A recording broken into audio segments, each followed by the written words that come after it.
Assalamualaikum warahmatullahi wabarakatuh. Bapak Ibu sekalian, ini sudah kelihatan sharing dari slide saya. Sudah, Sudah. Alhamdulillah. Alhamdulillah, pada kesempatan ini kita bisa berkumpul ya dan di acara perdana IMI yang berjudul Jendela IMI. Jelajah, jelajah dialog dan elaborasi bersama elaborasi ilmu bersama IMI. Jadi mudah-mudahan acara ini bisa bermanfaat bagi kita semua dan mudah-mudahan ke depannya kita bisa lanjutkan juga seperti itu. Pada kesempatan kali ini dalam rangka menuju bulan Ramadan, bulan ketika kita semua berpuasa seperti itu. Jadi ada baiknya mungkin kita mengetahui apa sih yang terjadi ketika puasa. Tidak hanya dari segi tuntutan ibadah ya, kita berpuasa sebetulnya pada utamanya itu karena diperintah oleh Allah. Itu yang harus kita tekankan. Tapi selain itu juga ternyata ada banyak manfaat dan peneliti di berbagai dunia sebetulnya telah banyak meneliti apa sih manfaat puasa bagi tubuh. Jadi puasa itu telah banyak setiap tahun diwajibkan kepada orang Muslim, tapi sebetulnya yang meneliti puasa itu nggak hanya Muslim. Dan mungkin sebagian besar itu di Eropa dan juga di Amerika seperti itu. Dan mereka bisa melihat apa keuntungan dari puasa. Seperti itu. Nah, pada bagian saya kali ini saya akan lebih bercerita mengenai sebetulnya apa yang terjadi pada saat kita puasa. Tapi sebelum itu, mungkin backgroundnya bagaimana sih makanan yang kita makan itu dicerna oleh tubuh kita. Nah, jadi kalau misalkan kita lihat di sini ya, ini tubuh kita, kemudian komponen utama pembentuk tubuh kita itu ada beberapa jenis ya, ada macam-macam di antaranya air, makanya kita harus selalu minum karena sebagian besar tubuh kita itu terdiri dari air. Kemudian juga ada protein, ada lemak, karbohidrat, asam nukleat. Asam nukleat itu kayak pembentuk blueprint, kayak buku kehidupan kita dan juga mineral-mineral lainnya. Nah, kalau misalkan kita lihat dari sini, ini sangat penting. Dan dari mana kita bisa mendapatkan komponen-komponen pembentuk tubuh kita ini? Tentunya dari makanan-makanan dan juga minuman yang kita makan seperti itu. Nah, misalkan bisa kita lihat di video ini. Nah, ketika kita makan dan minum, apa sih yang terjadi di tubuh kita? Jadi kalau misalkan kita lihat di sini, ada proses pencernaan dan juga penyerapan nutrisi yang terjadi pada tubuh kita ketika kita makan seperti itu. Nah, eh, pencernaan ini kita mulai sebetulnya dari mulut, kemudian di lambung dan juga penyerapan terjadi di usus halus tubuh kita. Nah, di mulut sejak di mulut ketika kita mengunyah makanan gitu ya, proses melumat atau menghancurkan makanan yang kita makan itu mulai terjadi baik secara mekanik dengan kita mengunyah gitu ya menggunakan gigi-gigi kita, tapi juga secara enzimatik. Nah, enzimatik itu udah masuk ke tataran biokimia lebih ke arah sains. Jadi bagaimana ada yang namanya enzim di dalam air liur kita itu dia berperan untuk memotong-motong saripati makanan dalam hal ini karbohidrat gitu ya yang kita makan dari nasi misalkan menjadi eh, gula-gula yang kecil. Makanya kalau misalkan Bapak Ibu makan beras nasi gitu ya tanpa yang lain itu lama-lama ketika kita kunyah lama-lama itu lama-lama menjadi manis. Itu karena apa molekul pembentuk nasi ini yang bentuknya panjang ini terdiri dari rantai gula gitu. Makanya ketika dipotong-potong oleh enzim yang ini nih namanya enzim amilase, dia menjadi bentuk yang lebih pendek, salah satunya misalkan glukosa dan rantai pendek lainnya. Makanya jadi bentuknya manis seperti itu. Jadi di mulut kita udah mulai proses pencernaan makanan. Setelah itu masuk ke perut, di perut juga sama. Ada enzim-enzim lain yang berperan untuk mencerna makanan dari segi lipase dan lain sebagainya. Bahkan ada larutan asam yang berasal dari asam klorida gitu ya. Itu sangat asam dan dia bisa menghancurkan makanan yang kita makan secara kimiawi juga seperti itu. Jadi kalau misalkan kita lihat di sini ya dari prosesnya dari awal sampai ke lambung ini bisa kita lihat bagaimana kita harus bersyukur gitu ya terhadap karunia Allah yang diberikan kepada kita. Bahkan kita tidak sadari seperti itu. Semuanya tubuh dari ujung kepala sampai ujung kaki itu semuanya udah sudah dibuat sedemikian rupa sempurna, bahkan kita tanpa menyadari dan taking for granted seperti itu. Seperti itu gitu ya. Minum mulut kemudian diusus halus. Diusus halus ini sari-sari makanan yang tadi kita cerna itu kemudian diambil dan disebarkan ke seluruh tubuh kita. Nah, di sini bisa kita lihat bagaimana apa nutrisi-nutrisi dari makanan yang kita ambil itu kemudian disebarkan ke sel-sel di seluruh tubuh kita. Jadi ada dua jenis, ada yang lewat darah, ini biasanya nutrisi-nutrisi yang larut dalam air. Ada juga yang lewat sistem lain, namanya sistem limfatik. Ini kalau misalkan nutrisi-nutrisinya itu tidak larut dalam air, tapi larut dalam lemak. Terutama itu pasti lemak gitu ya. Kalau misalkan kita makan lemak, nah ini disalurkan ke tubuh kitanya itu melalui sistem limfatik. Nah, di sana di dalam sel-sel tubuh kita itu terjadi proses metabolisme di dalam tubuh seperti itu. Nah, ini secara garis besarnya seperti ini. Ini makanan dan minuman saripatinya dimasukkan ke sel, di dalam sel itu terjadi jalur metabolisme. Inti dari makan kita itu sebetulnya untuk pertama mendapatkan energi tubuh, yang kedua adalah untuk membangun tubuh karena semua sel-sel di dalam tubuh kita itu sebetulnya di recycle. Yang udah tua dihancurkan, dan dibentuk dengan yang baru. Makanya sebetulnya tubuh kita yang saat ini itu sebenarnya komponennya itu udah berbeda sekali dengan tubuh kita ketika masih bayi, ketika masih remaja seperti itu. Karena itu di recycle terus-menerus seperti itu.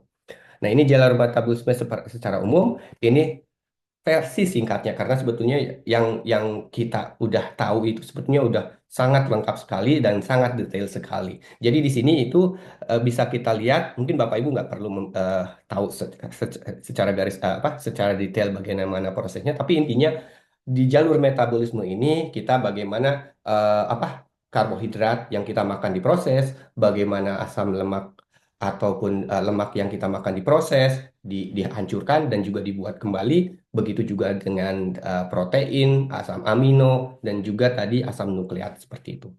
Nah, ini kalau misalkan kita lihat ketika makan ya, sebenarnya kan yang kita butuhkan itu energi gitu ya untuk berbagai aktivitas kita, baik yang kita sadari maupun yang tidak kita sadari. Nah, prosesnya itu yang utamanya itu adalah bagaimana gula yang kita makan itu diproses, dihancurkan di dalam sel membentuk ATP. Jadi kalau misalkan kita ibaratkan ATP itu adalah bentuknya uang atau koin eh, eh, untuk membayar semua proses-proses yang terjadi di dalam tubuh kita, di dalam sel-sel tubuh kita, seperti itu.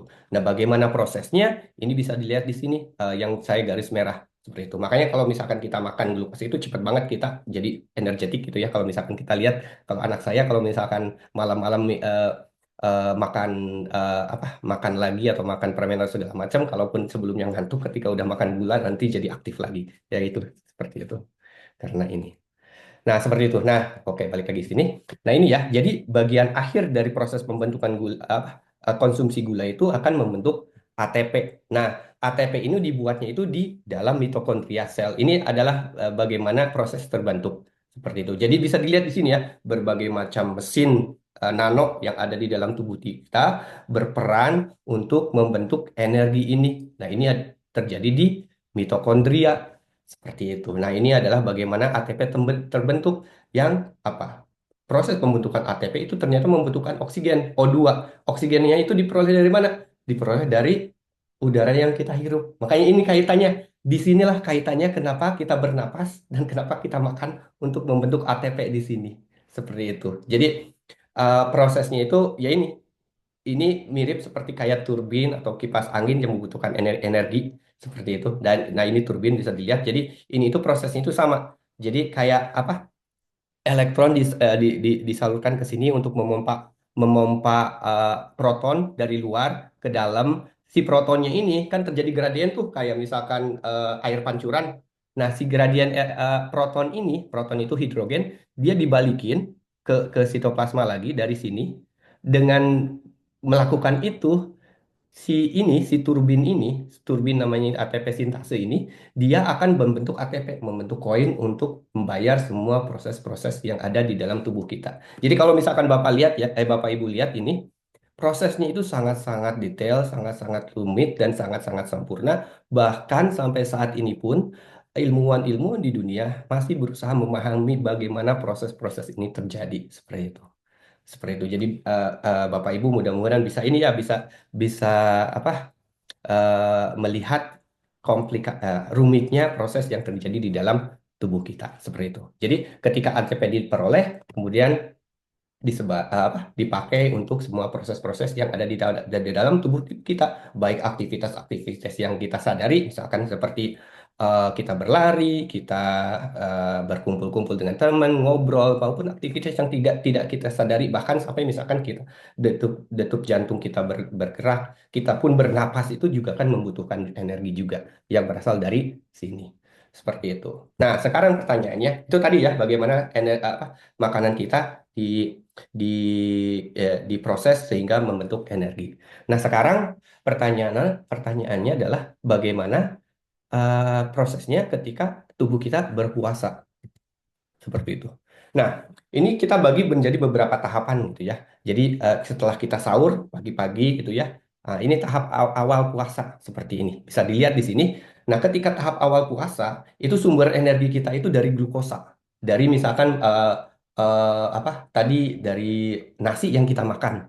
Itu gampang sekali dipecah-pecahnya. Prosesnya itu sangat cepat. Dalam waktu sekitar 1 jam itu glukosa itu udah ada di dalam darah kita. Nah, ketika di dalam darah, dia si glukosa itu kan tinggi ya konsentrasinya di dalam darah, perlu diambil oleh sel-sel tubuh seperti itu.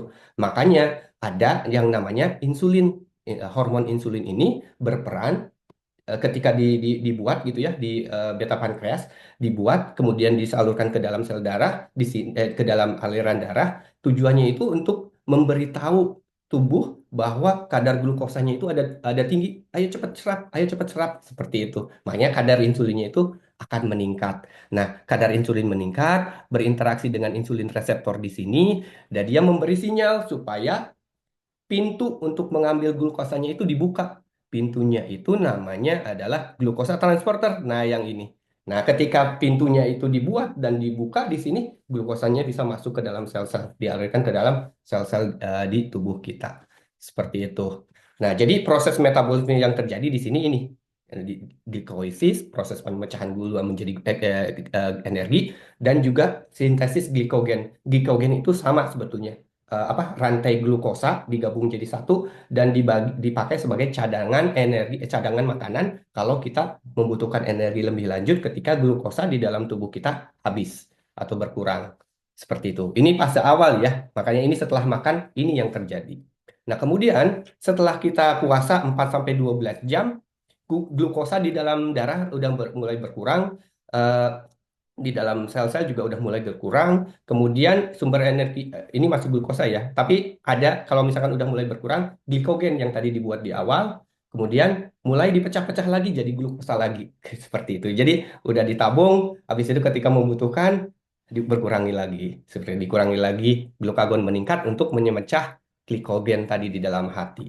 Seperti itu. Nah, hal yang penting sebetulnya ini ya, otak, sel-sel di dalam otak dan juga sel darah merah itu sumber energinya itu dari glukosa. Jadi di otak itu tanpa glukosa itu eh, nggak survive lah intinya kayak gitu. Nggak bisa dari lemak misalkan. Tapi nanti kita bisa lihat sebenarnya ada cara lain juga. Kalau misalkan glukosanya itu benar-benar habis ketika kita puasa berkepanjangan. Nah, jadi metabolisme yang aktif di sini ya ini gluconeogenesis awal. Gluconeogenesis itu artinya pembentukan glukosa dari sumber-sumber lain, misalkan dari lemak, kemudian dari asam amino, dari protein, itu mulai terjadi walaupun prosesnya itu nggak nggak nggak intens seperti itu.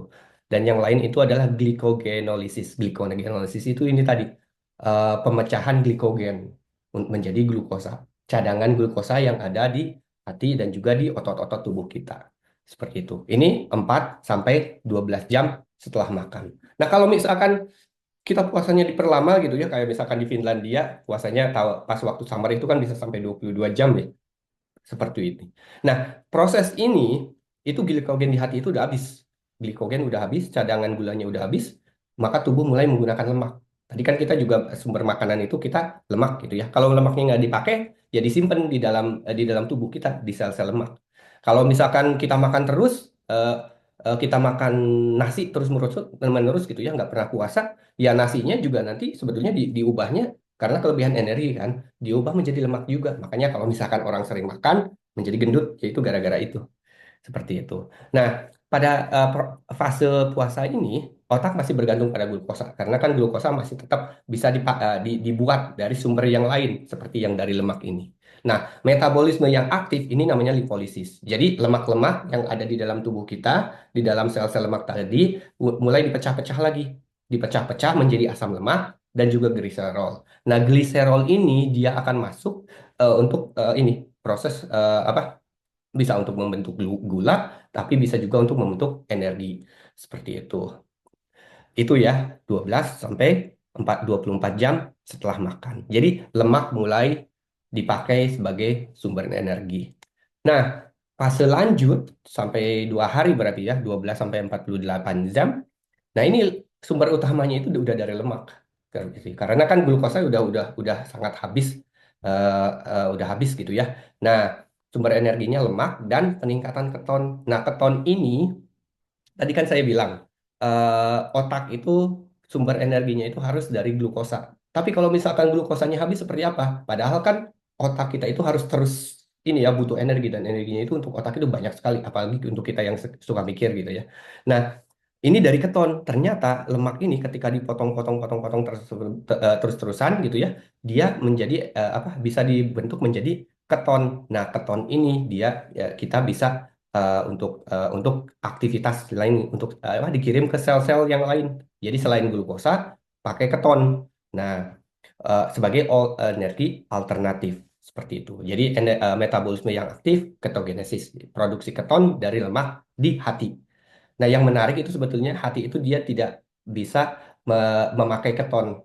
Ini yang menarik, ini juga sebetulnya salah satu keajaiban dari Allah ya kalau menurut saya. Soalnya kan hati yang membentuk membentuk keton ya, proses pembentukan keton itu di hati. Kalau misalkan hati yang buat apa, yang buat keton bisa dipakai, dia juga bisa pakai keton, ya hati bisa pakai keton, akhirnya untuk tubuh kekurangan keton, kekurangan energi seperti itu. Itu ininya menariknya seperti itu. Nah, jadi proses ini pemecahan lemak itu terus-terusan terjadi, gitu ya.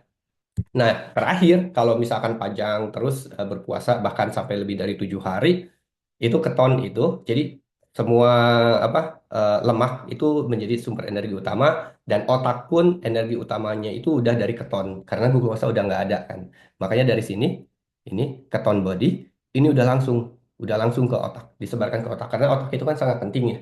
Kalau misalkan otak kita nggak berfungsi, kita nggak bisa hidup seperti itu ya, meninggal. Makanya eh, apa energi di otak semuanya berasal dari keton yang berasal dari pemecahan lemak tadi seperti itu. Jadi terus-terusan dan bahkan di sini kalau yang tadi di awal-awal itu apa si protein juga dipotong-potong, terutama protein dari sel otot gitu ya untuk membentuk ini glukosa.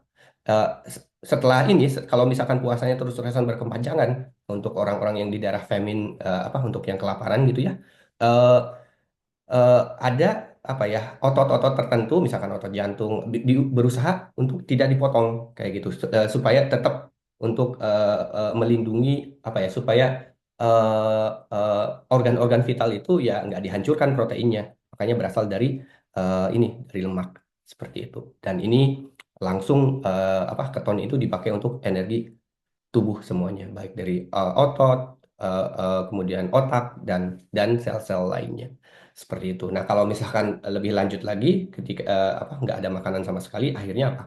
Akhirnya tubuh kehabisan lemak, mulai memecah lebih banyak protein-protein otot. Ini menyebabkan apa? Sangat berbahaya karena kalau misalkan protein-protein di dalam otot yang berperan sangat esensial, ini kan akhirnya terjadi organ failure, kerusakan organ yang menimbulkan kematian karena kekurangan protein esensial untuk fungsi-fungsi organ di dalam tubuh seperti itu. Jadi kalau misalkan kita lihat dari sini ya, sampai kalau kita puasa sampai 3 sampai 7 hari itu kita masih bisa survive gitu karena tubuh kita memiliki mekanisme tersendiri agar organ-organ vital kita, organ-organ penting kita masih bisa mendapatkan asupan energi. Seperti ini ya. Jadi secara garis besar inilah bagaimana proses-proses yang dilakukan oleh tubuh kita ketika kita berpuasa panjang. Jadi kalau misalkan ada Bapak Ibu yang khawatir eh, puasa di Finlandia apalagi summer itu berbahaya bagi tubuh, enggak ya, karena tubuh kita itu memiliki mekanisme tertentu dan bahkan sampai 24 jam pun sebetulnya tidak bermasalah.